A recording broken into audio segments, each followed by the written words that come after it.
So, kamusta po mga Streetwise? Ako po si Takeru Miyamoto at welcome po sa aking munting channel.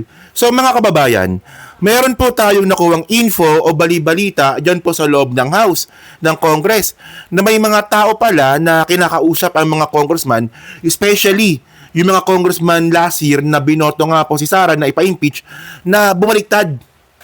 No, kasi alam naman po natin no, na meron pong tatlong impeachment complaint si Sara Duterte ngayon 2026. So ito yun pakita ko sa inyo. Yan. So ito balita to no. Sara Duterte hit with third impeachment complaint. So nabalita po yan ngayong February 9. So ngayon na para magkaroon tayo ng briefing dito no. So last year po kasi nagkaroon ng botohan, di ba? So napa-impeach po si Sara sa Congress last year. So nakakuha siya ng 215 na boto. So ngayon, yung mga congressman po na yan na bumoto kay Sara last year na pa-impeach, ayan po ang mga kinakausap ng mga tao ni Sara. Oo. Meron siyang mga tulay. Oo. So ginagamit na po ni Sara lahat ng resources niya para wag pong matuloy yung impeachment. Siyempre yung mga kinakausap dito ni Sara, yung mga congressman pa rin dati, last year, at congressman pa rin po ngayon. Okay. So ngayon mga kababayan, no, alam naman po natin no, na lahat na po ginawa ni Sara para po wag matuloy yung impeachment. Kaya hindi talaga malabo na gawin niya talaga ito. 'Di ba kapal ng mukha, 'di ba? Gagapangin niya. No? Yung mga congressman wag lang matuloy impeachment, pero syempre, merong diri, merong ano 'yan. Merong kapalit. May kapalit 'yan. So anong kapalit? Ang kapalit daw po, ito yung bali-balitan na kuha ko, no, yung kapalit daw. Pag nanalo daw po si Sara Duterte sa 2028 elections, patatawarin daw po sila. No? So, ibig sabihin kayo mga congressman, takot kayo dito kay Sara?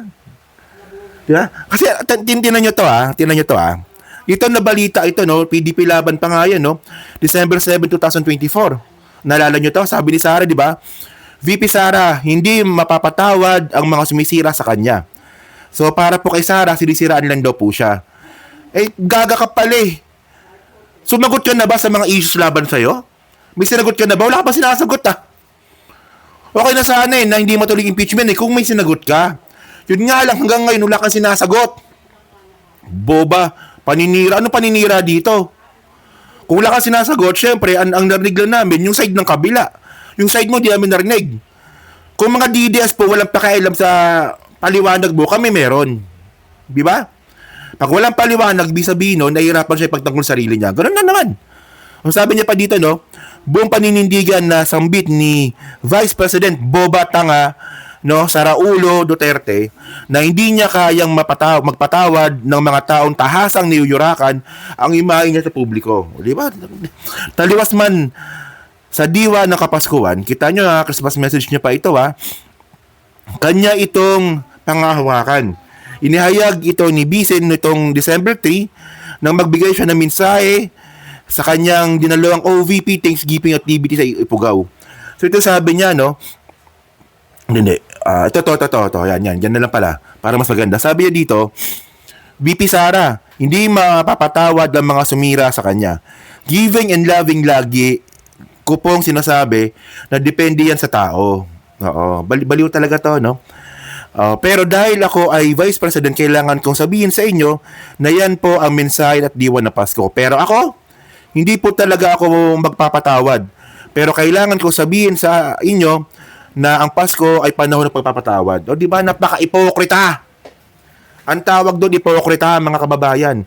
So tingnan nyo kung pagbabasihan po natin yung mga statement ni Sara, mukhang totoo, no? Kung sana nga totoo to, di ba? Na mukhang totoo. Sa akin lang pwede kayo mag-disagree, no? Posibleng totoo to nakuha nating info na may mga tauhan si Sara na ngayon nga po ginagapang itong impeachment complaint niya nga po. No, ngayong 2026 kasi tingnan niyo mga kababayan, no, tingnan niyo. Sige. So pag ganyan pala yung labanan, ibig sabihin takot kayo kay Sara, 'di ba? Ito mga congressman na to. Tingnan niyo kung anong klaseng kahihiyan niyang gagawin ninyo. Kung last year nga po ibinoto ninyo para ipa-impeach si Sara, tapos babaliktad kayo, anong reason ang gagawin ninyo? 'Di ba? Anong klaseng justification ang gagawin ninyo? Para sabihin ninyo, ay pinalitan ko yung boto ko last year. Di ba? Na minsan mga kababayan, wala namang sinagot si Sara. Di ba nakuha niyo yung point natin?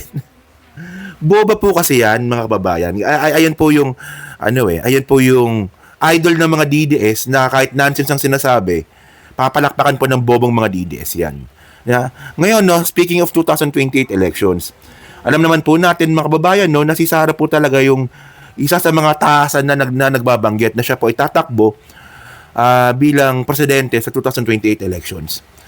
So, tingnan nyo kung gaano siya kaboba dito. Simpleng comprehension. Hindi niya maintindihan. Ito sabi niya dito. News 5. Kadudad-dudang galawan ng administrasyon. Sinagot ni Vice President Sara Duterte ang ilang tanong ukol sa kanyang plano sa 2028 national elections at iba pang issue. Kabilang dyan ng binasurang impeachment, bla bla bla bla. So ngayon, ang tanong ngayon dito, tinanong siya ng reporter kung anong masasabi niya sa ginawang strategy ng United Opposition na patatakbuhin daw po si Leni at saka si Risa. So strategic po ito, no?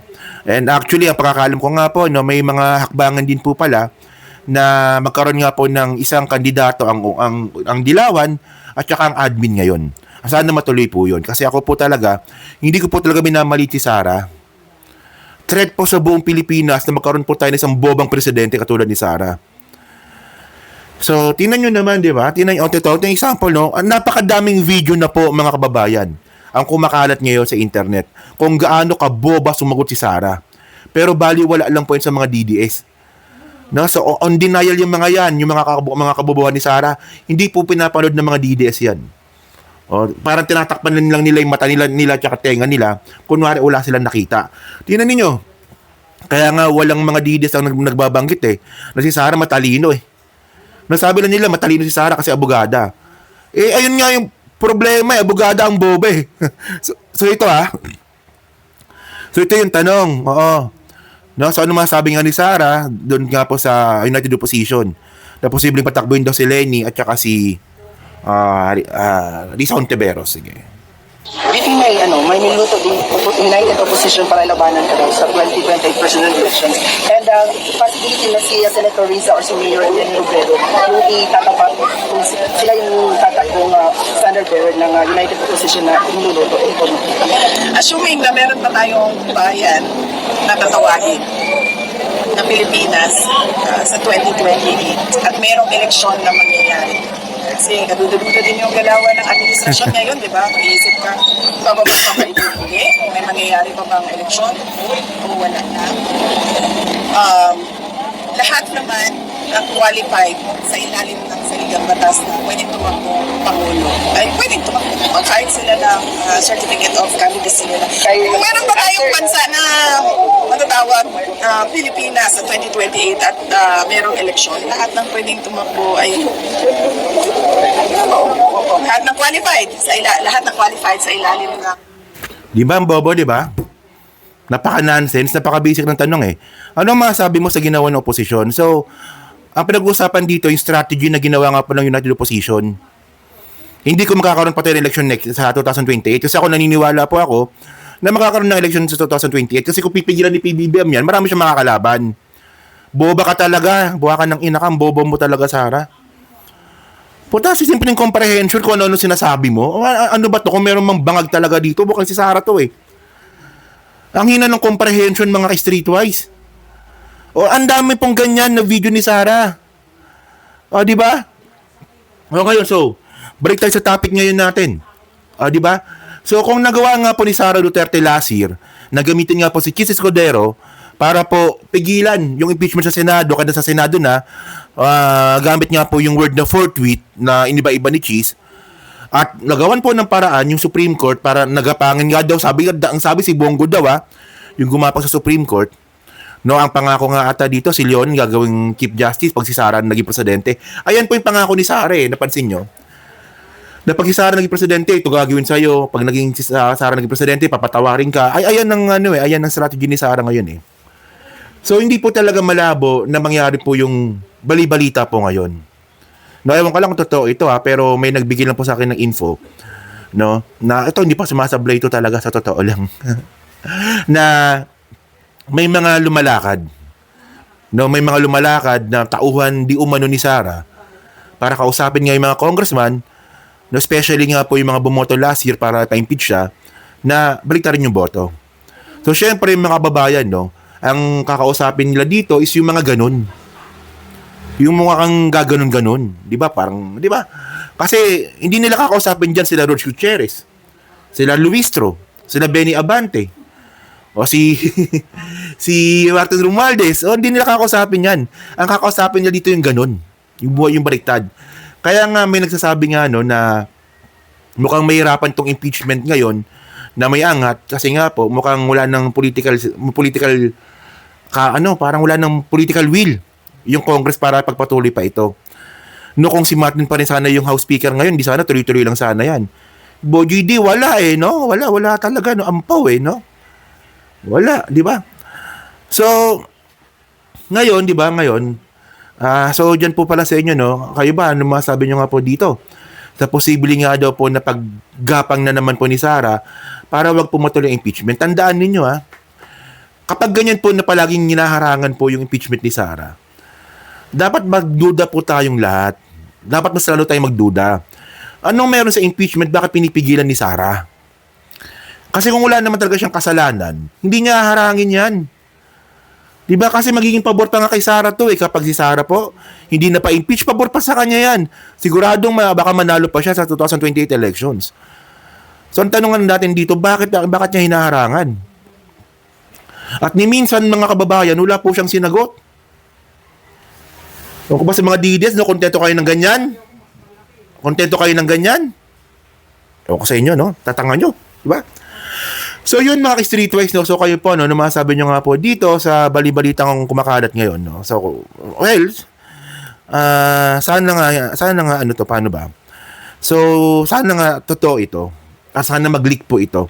Sana merong isang senador na magsalita na may kumakausap nga sa amin, mga kampo ni Sara na bumaliktad. Sana may ganung congressman na magsalita para ma-confirm po natin tong balita po na to. Diba?